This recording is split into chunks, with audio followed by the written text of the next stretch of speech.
Microsoft has been doing some tremendous things lately, and with this bit of news, this bit of information right here, I think things are trending in probably the best direction that they've trended for Xbox in a very, very long time.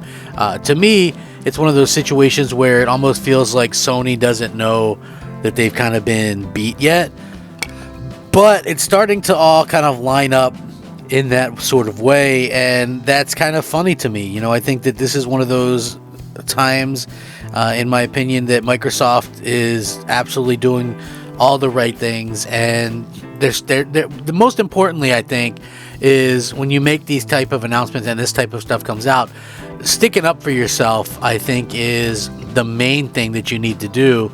And Xbox as a whole, like ever since the Xbox One with some of that stuff that came out, that I don't need to get into all that again because we've heard it, but it's really interesting because so many people chose to hate on Xbox over things that a lot of different companies in the industry were doing. So I never saw why that continued to go on. I mean, if you think about it, like that's a decade ago now, and people still try to hold that grudge. People didn't hold any grudges against Sony for that long, even with the PS3, when they told you to get another job to afford one, the $600 for one.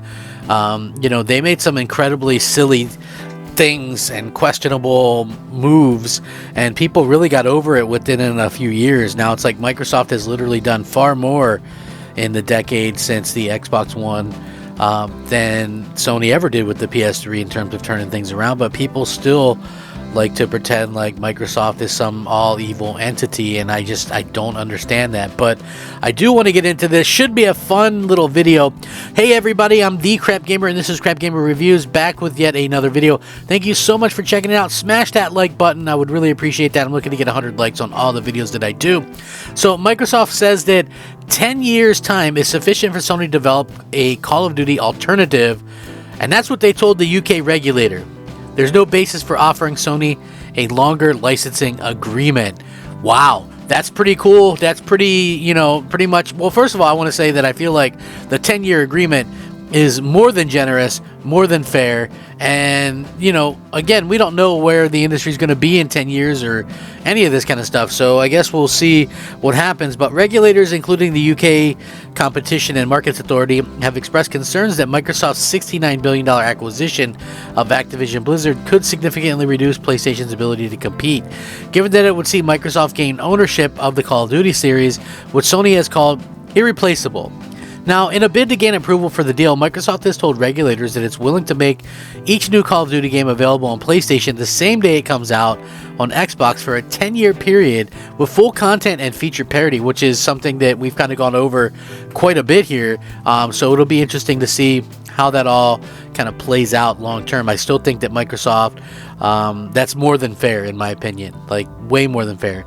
And in a newly published document, the company told the CMA that it believes a decade is long enough for Sony to create alternatives to Call of Duty.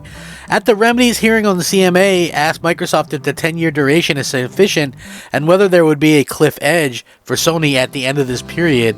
The 10-year period is redacted, Microsoft wrote. So Microsoft is really kind of coming out swinging here.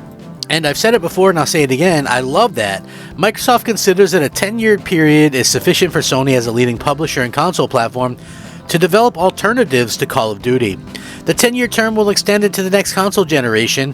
Moreover, the practical effect of the Remedy will go beyond the 10-year period, since games downloaded in the final year of the Remedy can continue to be played for the lifetime of that console and beyond with backwards compatibility. In its dealings with regulators, Sony has argued that it would be impossible for it to replace Call of Duty if the series was no longer available on PlayStation.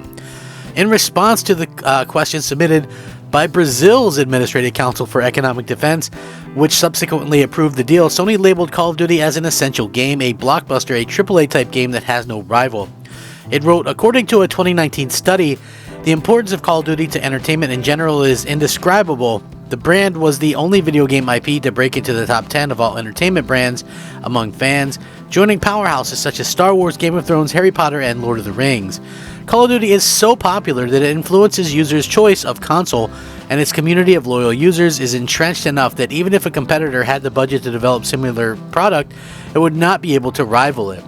In Microsoft's newly published response to the CMA, it noted that the 10-year term is longer than or equal to previous licensing remedies imposed in other mergers. While Microsoft is prepared to continue to discuss this constructively with the CMA, there's no basis for extending the remedy beyond the period proposed by Microsoft, it's claimed. The CMA's final ruling is actually due by April 26, so we're kind of vastly approaching that. Now, the thing that I would say is this. If you look at it, okay, so let's just say, well, 10 years is enough to, for Sony to come up with something. But Call of Duty automatically not on a PlayStation would mean that it's less than it was already because you're already taken away from that. So I do agree with that. Like Call of Duty, if it's just on PC and Xbox and, I don't really look at the streaming stuff or anything like that to be a viable way to play that, but I mean, I'm sure maybe some people will. I just think that what this all means is the potentiality is there for Microsoft to do that if they so choose, and they're saying that there has to be a cutoff date. That doesn't mean that they wouldn't sign another deal with Sony.